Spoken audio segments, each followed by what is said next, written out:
സിരിജി, America വേണമെങ്കിൽ മറ്റു രാജ്യങ്ങൾക്ക് നേരെ യുദ്ധം ചെയ്യും, അതിന് പറ്റിയില്ലെങ്കിൽ അവർക്കെതിരെ വ്യാപാര യുദ്ധം നടത്തും. അപ്പോൾ അതിന് ഒരു ബദൽ മാർഗം എന്ന നിലയിൽ, ഒരു പ്രതിരോധം എന്ന നിലയിൽ ഇപ്പോൾ ഇന്ത്യ, ചൈന, റഷ്യ ഇവരുടെ നേതൃത്വത്തിൽ ഒരു വലിയൊരു മുന്നണി രൂപപ്പെടുകയാണ്. കാര്യം അമേരിക്കയുടെ നയങ്ങളുടെ പരിണിതഫലം പേറുന്ന ചില രാജ്യങ്ങളാണിവർ. അപ്പോൾ ഇപ്പോൾ ചില ആശങ്കകൾ വരുന്നു. ഇപ്പോൾ റഷ്യക്കെതിരെ അമേരിക്ക പടനീക്കം നടത്തുന്നു എന്ന് പറയുന്നു. ഒരു മൂന്നാം ലോക മഹായുദ്ധം പൊട്ടിപ്പുറപ്പെടാനുള്ള സാധ്യത ഉണ്ടത്രേ എന്നാണ് ചർച്ച. അല്ല, അതിനകത്ത് പ്രശ്നം എന്താ പറയുക, ഇന്ന് വരെ റഷ്യയും അമേരിക്കയും നേരിട്ട് ഏറ്റുമുട്ടിയിട്ടില്ല. അപ്പോൾ ഒരു ഫിസിക്കലായിട്ടുള്ള യുദ്ധത്തിലേക്ക് അമേരിക്കയും റഷ്യയും നേരിട്ട് പോവുക എന്ന് പറഞ്ഞാൽ അതിന്റെ റിസൾട്ട് മൂന്നാം ലോക മഹായുദ്ധം. അല്ല സിനിജി, അപ്പോൾ ഈ ഉക്രൈനിൽ നടക്കുന്നത് സൈഡ് കൂടിയുള്ള യുദ്ധമാണ്. തീർച്ചയായിട്ടും. കാരണം റഷ്യയല്ലേ അവിടെ യുദ്ധം ചെയ്യുന്നുള്ളൂ, അമേരിക്ക അവിടെ യുദ്ധത്തിലില്ലല്ലോ. അമേരിക്ക അവിടെ സപ്പോർട്ട് ചെയ്യുന്നുള്ളൂ. അങ്ങനെയല്ല, ഇത് റഷ്യയും അമേരിക്കയും കൂടെ ഫേസ് ടു ഫേസ് യുദ്ധം. അങ്ങനെ ഒരു യുദ്ധത്തിന് ഒരു കാരണവശാലും അമേരിക്ക നിന്നിട്ടില്ല. കാരണം ധൈര്യമില്ല. അത് തന്നെയാണ്. USSR ആയിരുന്നു ലോകത്തിലെ ഏറ്റവും വലിയ രാജ്യം. ആ രാജ്യത്തിനെതിരെ വിരൽ വെക്കാൻ അമേരിക്കയ്ക്ക് താല്പര്യമില്ല, പേടിയായിരുന്നു. അങ്ങനെ പേടിച്ച് അമേരിക്ക ഉൾപ്പെടെയുള്ള പാശ്ചാത്യ ശക്തികൾ കൃത്യമായി ഇടപെട്ടിട്ടാണ് USSR എന്ന് പറയുന്ന രാജ്യത്തെ തകർത്ത് കളയുന്നത്, ചിന്ന ഭിന്നമാക്കി കളഞ്ഞു. അങ്ങനെയല്ലേ പല രാജ്യങ്ങളായിട്ട് പോകുന്നത്. അപ്പോൾ നമ്മൾ ഈ ഉക്രൈൻ പോലും USSRന്റെ ഭാഗമായിരുന്നു. അപ്പോൾ റഷ്യൻ സാമ്രാജ്യം എന്ന് പറയുന്നത് ഒരു കാലത്ത് ലോകത്ത് വലിയ ശക്തിയാണ്. ഈ റഷ്യൻ സാമ്രാജ്യം മാറുന്നത് 1917 ശേഷം. അന്നാണ് USSR രൂപം കൊള്ളുന്നത്. അന്നുള്ള പല രാജ്യങ്ങളും വിഘടിച്ചപ്പോൾ തജിക്കിസ്ഥാൻ, കിർഗിസ്ഥാന്, ഉക്രൈന്, അതുപോലെ ഈ ജോർജിയ, അങ്ങനെയുള്ള ഒരുപാട് രാജ്യങ്ങളായിട്ട് ചിതറി. ഇവിടെ ഇപ്പോൾ സംഭവിക്കുന്നത് എന്താ, അമേരിക്കയ്ക്ക് റഷ്യയോട് തീരെ താല്പര്യമില്ല. അമേരിക്ക എല്ലാ രാജ്യങ്ങളുമായിട്ട് യുദ്ധം പ്രഖ്യാപിക്കുന്നു, എല്ലാ രാജ്യങ്ങളുമായിട്ട് വ്യാപാര യുദ്ധത്തിലേക്ക് പോകുന്നു. ഇതിൻ്റെ യഥാർത്ഥ പ്രശ്നം എന്താണെന്ന് വെച്ചാൽ, ഇന്ത്യ മുമ്പ് ഒരു വിലപേശൽ ശക്തി ആയിരുന്നില്ല, ഒരു മൂന്നാം ലോക രാജ്യമായിരുന്നു. പക്ഷേ ഇപ്പോൾ അങ്ങനെയല്ല. ഏഷ്യയിലെ ചൈനയോട് കിടപിടിക്കുന്ന വൻ ശക്തിയായിട്ട് മാറുന്നു. അതൊരു 10-12 വർഷത്തിനുള്ളിൽ നമ്മൾ ആർജിച്ചെടുത്ത ഒരു കഴിവാണ്. നമ്മുടെ നാട്ടിലുള്ള വിഭവം ഉണ്ടായിരുന്നു, സൈനിക കരുത്തുണ്ടായിരുന്നു, ശാസ്ത്രജ്ഞന്മാരുണ്ടായിരുന്നു. പക്ഷെ ആർജവമുള്ള ഭരണാധികാരികൾ ഉണ്ടായിരുന്നില്ല. ഇപ്പൊ എന്താ പറയുക, ദേശീയതയ്ക്ക് ഊന്നിക്കൊണ്ട് ഒരു ഭരണകൂടം നിലവിൽ വരികയും അവർ ചില നടപടികൾ ചെയ്തപ്പോൾ ഈ അമേരിക്കയ്ക്ക് ഇന്ത്യയെ പേടിക്കേണ്ട ഒരു അവസ്ഥ. ഇന്നലെ വരെ അമേരിക്ക പറയുന്നതിന് റാൻമൂളികളായിരുന്നു ഇന്ത്യ. ഇപ്പൊ എന്താ പ്രശ്നം എന്ന് പറഞ്ഞാൽ നമ്മൾ തിരിച്ചങ്ങോട്ട് പറയാൻ തുടങ്ങി. മാത്രമല്ല, റഷ്യക്ക് അമേരിക്ക ഒരു ഉപരോധം പ്രഖ്യാപിക്കുന്നത് സിമ്പിളാണ്, ഓയിൽ വിൽപ്പന നടക്കില്ല.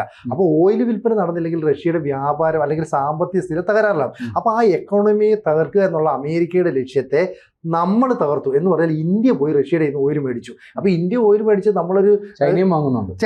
നമ്മളിത് ഹെൽപ്പ് ചെയ്തതല്ല, നമുക്ക് ഡിസ്കൗണ്ട് റേറ്റിൽ ഇപ്പം ഈ എണ്ണ തന്നു. അപ്പോൾ നമ്മൾ ഇത്രയും കാലം UAE, സൗദി അറേബ്യ, ഖത്തർ ഉൾപ്പെടെയുള്ള രാജ്യങ്ങളിൽ നിന്ന് എത്ര പണം കൊടുത്ത് വാങ്ങുന്നോ അതിനേക്കാൾ ബാരൽ കണക്കിനുള്ള എണ്ണയ്ക്ക് വലിയ ഡിസ്കൗണ്ട് തരുന്നു. ആ ഡിസ്കൗണ്ട് തരുമ്പോൾ നമ്മൾ ഈ അസംസ്കൃത എണ്ണയാണ്, അതിനെ നമ്മൾ പ്യൂരിഫൈ ചെയ്തിട്ട് നമ്മളത് പാശ്ചാത്യ രാജ്യങ്ങൾക്ക് തന്നെ വിൽക്കുന്നു. യൂറോപ്യൻ രാജ്യങ്ങൾ അവരുടെ സംബന്ധിച്ചുള്ള തണുത്തുറഞ്ഞു നിൽക്കുന്ന രാജ്യങ്ങൾക്ക് ചൂട് വേണമല്ലോ. അപ്പോൾ റൂമിൽ ഉൾപ്പെടെ ഹീറ്റ് വേണമെങ്കിൽ ഈ എണ്ണ കിട്ടിയേ പറ്റൂ. ഈ എണ്ണ റഷ്യയിൽ നിന്നായിരുന്നു കിട്ടിയിരുന്നത്. പക്ഷേ അമേരിക്ക ഉപരോധം ഏർപ്പെടുത്തിയപ്പോൾ യൂറോപ്യൻ യൂണിയനും ഓട്ടോമാറ്റിക്കായിട്ട് ഉപരോധത്തിൽ പങ്കാളിയായി. അപ്പോൾ അവർക്ക് എണ്ണ വേണം, അവർ നേടിച്ചിട്ട് ഇന്ത്യയുടെ ഈ എണ്ണ മേടിക്കുന്നു. ഇന്ത്യ എണ്ണ ഉത്പാദിപ്പിക്കുന്നില്ല. അപ്പോൾ ഇന്ത്യ എണ്ണ ഉത്പാദിപ്പിച്ചു അമേരിക്ക മണ്ടന്മാരാ. ഇപ്പോൾ ഈ Marco Rubio US state secretary പറയുന്നത് എന്താണെന്ന് വെച്ചാൽ, ഈ റഷ്യക്ക് നിങ്ങൾ എണ്ണ മേടിച്ച് പൈസ കൊടുക്കുന്നുണ്ടല്ലോ, നിങ്ങളുടെ പൈസ കൊണ്ടാണ് അവരുടെ എക്കണോമി നിലനിൽക്കുന്നത്. അതുകൊണ്ട് നിങ്ങൾ എത്രയും വേഗം ഇതിൽ നിന്ന് പിന്മാറാൻ പറയും. നമ്മൾ മൈൻഡ് ചെയ്തില്ല. ഇതേപോലെയാണ് ഡോളർ കണക്കിന് രൂപയുടെ എണ്ണ ചൈനയും മേടിക്കുന്നുണ്ട്. കാരണം ചൈനയും വലിയൊരു ഉപഭോക്തൃ രാജ്യം കൂടിയാണ്, അത്ര വലിയ ജനസംഖ്യയുണ്ട്. അപ്പം റഷ്യയോടൊപ്പം തന്നെ എത്രയോ കാലമായിട്ട് നിൽക്കുന്ന രാജ്യമാണ് ചൈന. ഇന്ത്യ എന്ന് പറഞ്ഞാൽ ഇന്ത്യ രൂപീകൃതമായ കാലം മുതലോ അല്ലെങ്കിൽ റഷ്യ രൂപീകൃതമായ കാലം മുതലോ ഇന്ന് വരെ ഒരു ത്രെട്ടും റഷ്യയുടെ ഭാഗത്തുനിന്ന് ഇന്ത്യക്ക് ഉണ്ടായിട്ടില്ല. മാത്രമല്ല, സൈനിക ഉപകരണങ്ങൾ നമുക്ക് സപ്ലൈ ചെയ്യുന്നു, സാമ്പത്തിക സഹായം നൽകുന്നു. എന്തിന്, ടെക്നോളജി പോലും ഇന്ത്യയുമായിട്ട് കൈമാറുന്ന ലോകത്തെ ഏറ്റവും വലിയ രാജ്യം റഷ്യയാണ്. ആ റഷ്യയുമായിട്ട് ഇന്ത്യക്ക് സ്വാഭാവികമായിട്ട് കൂട്ടുണ്ടാവല്ലോ. ഇതാണ് അമേരിക്കയെ ഭയപ്പെടുത്തുന്നത്. കാരണം ഇക്കാലം അത്രയും ചൈന മാത്രമേ അവരുടെ കൂടെ ഉണ്ടായിരുന്നുള്ളൂ എന്ന കരുതി. പക്ഷേ ഈ അടുത്ത സമയത്ത്, ഒരു മാസത്തിന് മുമ്പ്, കിം ജോങ് ഉൻ എന്ന് പറയുന്ന ഉത്തര കൊറിയൻ പ്രസിഡന്റ് പറയുന്നു, ഞങ്ങൾ ഇവിടുന്ന് ഒരു 10,000 പട്ടാളക്കാരെ കൂടെ അങ്ങോട്ട് അയച്ചുതരാം. എന്തിനാ, ഉക്രൈനെ ആക്രമിക്കാൻ. റഷ്യക്ക് ഇട്ടുകൊടുക്കുക. അമേരിക്കക്ക് അടിക്കാൻ പറ്റില്ല. നേരത്തെ അടിക്കാൻ പറ്റില്ല. അപ്പൊ ഉക്രൈനിട്ട് അടിക്കാം. അപ്പൊ ആദ്യം കുറച്ച് ആയുധം കൊടുക്കുന്നു, പിന്നെ പട്ടാളക്കാരെ കൊടുക്കുന്നു. ഇവിടെ റഷ്യയും ബുദ്ധിപരമായി കളിക്കും. എന്താ അറിയോ, റഷ്യൻ സൈന്യത്തെ നേരിട്ട് ഇറക്കുന്നില്ല, കൂലിപ്പട്ടാളക്കാരെ. ഇപ്പൊ ഇന്ത്യയിൽ നിന്ന് ജോലി തേടി എത്തിയവർ ഉൾപ്പെടെയുള്ള ആൾക്കാരെ പട്ടാള യൂണിഫോം ഒക്കെ അണിച്ചിട്ട് യുദ്ധമുഖത്തേക്ക് വിടുന്നു. ഉത്തര കൊറിയയിലെ ആൾക്കാരെ വിടുന്നു. ഈ ഉത്തര കൊറിയൻ സോൾജേഴ്സിന് ഇങ്ങോട്ട് പോകാൻ താല്പര്യമില്ല. പക്ഷേ ഉത്തര കൊറിയൻ സോൾജേഴ്സ് ആരെങ്കിലും പോകാൻ തയ്യാറായില്ലെങ്കിൽ കിം ജോങ് ഉന്നിന്റെ പട്ടാളം അവരുടെ വീട്ടിൽ ചെന്നിട്ട് പറയും, ഇപ്പൊ ഭാര്യ മക്കളെ വെടിവെച്ചില്ലെന്ന് പറയും.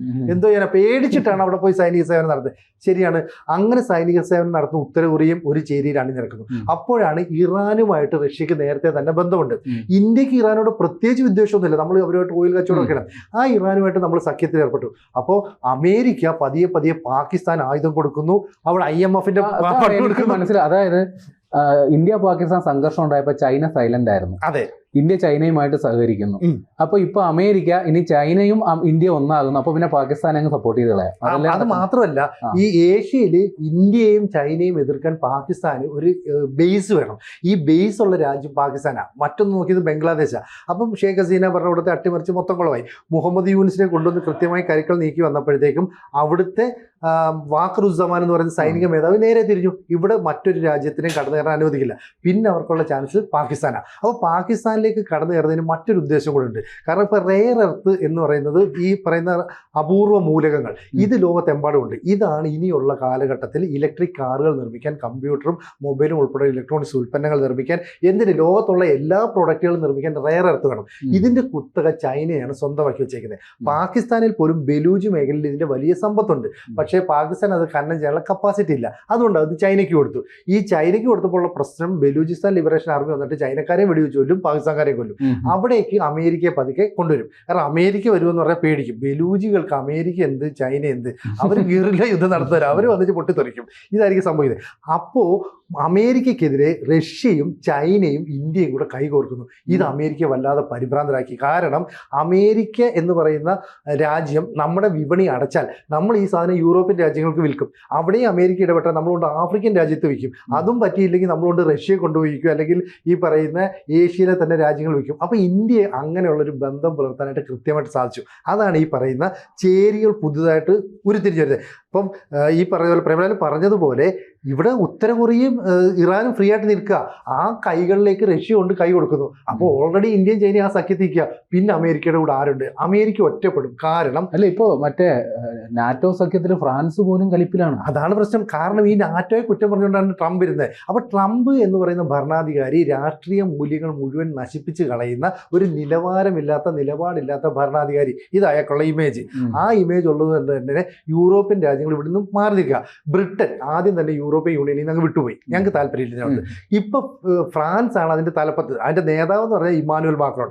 ഇമ്മാനുവൽ മാക്രോൺ പറയുന്നു അമേരിക്ക പോയി പണി നോക്കുക. കാരണം രണ്ടാം ലോക മഹായുദ്ധം മുതൽ ഫ്രാൻസും അമേരിക്കയും തമ്മിൽ നല്ല ബന്ധമൊന്നുമില്ല. അപ്പോൾ അമേരിക്കയ്ക്ക് താല്പര്യം അവർക്ക് ഇഷ്ടമുള്ള ഇന്റലിജൻസ് വിവരങ്ങൾ കൈമാറാൻ ചെയ്യുന്ന കുറച്ച് രാജ്യങ്ങൾ, ഇപ്പോൾ UK, കാനഡ, ന്യൂസിലൻഡ്, ഓസ്ട്രേലിയ തുടങ്ങിയ രാജ്യങ്ങളുമായിട്ടാണ് നല്ല ബന്ധം. ഈ ഒരു വിഘടനം അല്ലെങ്കിൽ ഈ ഒരു വിയോജിപ്പ് കൃത്യമായിട്ട് റഷ്യ മുതലെടുക്കും. കാരണം റഷ്യക്ക് വേണമെങ്കിൽ ഫ്രാൻസിനെ കൂടെ നിർത്താം. അങ്ങനെയുള്ളൊരു നിലപാട് സ്വീകരിച്ചാൽ അമേരിക്ക ഒരു പക്ഷത്ത് നിൽക്കുകയും, പ്രേംലാൽ പറഞ്ഞതുപോലെ ഇന്ത്യയുടെ നേതൃത്വത്തിൽ റഷ്യയും ചൈനയൊക്കെ അങ്ങോട്ട് ചെയ്ത് അമേരിക്ക അടിക്കുകയും ചെയ്താൽ ട്രംപ് മൂത്രമൊഴിച്ചു പോകുമെന്ന് നമുക്ക് പറയേണ്ടി വരുന്നില്ലേ? ഉറപ്പായിട്ടും. അല്ല, ഈ ആയുധശേഖരം വെച്ചുള്ള കളി ഇനി ഉണ്ടാകുമോ? ഒരു മൂന്നാം ലോക മഹായുദ്ധം എന്നൊക്കെ പറയുന്നത് നടക്കാൻ സാധ്യതയുണ്ടോ? അല്ല, മൂന്നാം ലോക മഹായുദ്ധം പറച്ചിലേ ഉള്ളൂ. കാരണം ഇനി ഒരു ലോക മഹായുദ്ധം നടക്കുക എന്ന് പറഞ്ഞാൽ ലോകം തകർന്നു പോകുക എന്നുള്ള അർത്ഥം. കാരണം ഏത് രാജ്യമാണ്? കാരണം ഇന്ത്യയുടെ കയ്യിൽ ആണവായുധമുണ്ട്, റഷ്യയുടെ കയ്യിലുണ്ട്, അമേരിക്കയുടെ കയ്യിലുണ്ട്. പണ്ടായിരുന്നു അമേരിക്ക ആണവായുധം ഇട്ടാൽ ബാക്കിയുള്ള രാജ്യങ്ങൾ കിരീട വരയ്ക്കുന്നത്. ഇപ്പൊ അതൊന്നും ഇല്ല. ഇപ്പൊ ചെറിയ ചെറിയ രാജ്യങ്ങൾ പോലെ എന്തിനാ നമ്മൾ പറയുന്നത്? ഇറാന്റെ കയ്യിൽ വരെ ആണവായുധം ഉണ്ട്. ഇതാണല്ലോ ഈ പ്രശ്നത്തിന് കാരണം. ഇറാൻ ഒരെണ്ണം കാലങ്ങളായിട്ട് അമേരിക്കയുള്ള വിരോധം ഓങ്ങി വെച്ചേക്കുക. അവസാന ശ്രമം എന്ന് പറഞ്ഞിട്ട് ആയത്തുള്ള അലി ഖമനേയി പറയുന്നു, എന്നെയും ഒരു ബോംബും കൂടെ വിമാനത്തിൽ കയറ്റി അങ്ങോട്ട് വിടും, ഞാനങ്ങ് പൊട്ടിത്തെറിച്ചോളാം എന്ന് പറയും. അങ്ങനെ നിൽക്കുന്ന രാജ്യമാണ്. അപ്പൊ എന്തായാലും അമേരിക്കയ്ക്ക് വമ്പം പണി കിട്ടും ഏഷ്യയിലെ ഇന്ത്യയും ചൈനയും ഈ റഷ്യയുടെ കൂടെ ചേരുന്നത്. ഒപ്പം നോർത്ത് കൊറിയയും ഇറാനും കൂടെ ചേർന്നാൽ ഒരു വലിയ സഖ്യം രൂപപ്പെടും. മാത്രമല്ല അമേരിക്കയെ യൂറോപ്യൻ യൂണിയനിലെ രാജ്യങ്ങൾ കൈവിടുകയും ചെയ്യും. പിന്നെ അമേരിക്കയ്ക്ക് നിലനിൽപ്പുണ്ടോ? അപ്പം നമുക്ക് അങ്ങനെ കൺക്ലൂഡ് ചെയ്തുകൂടെ? അതെ. അപ്പൊ അമേരിക്കയ്ക്ക് ഇനി വലിയ സുഖകരമായ നാളുകളായിരിക്കില്ല. അതെ.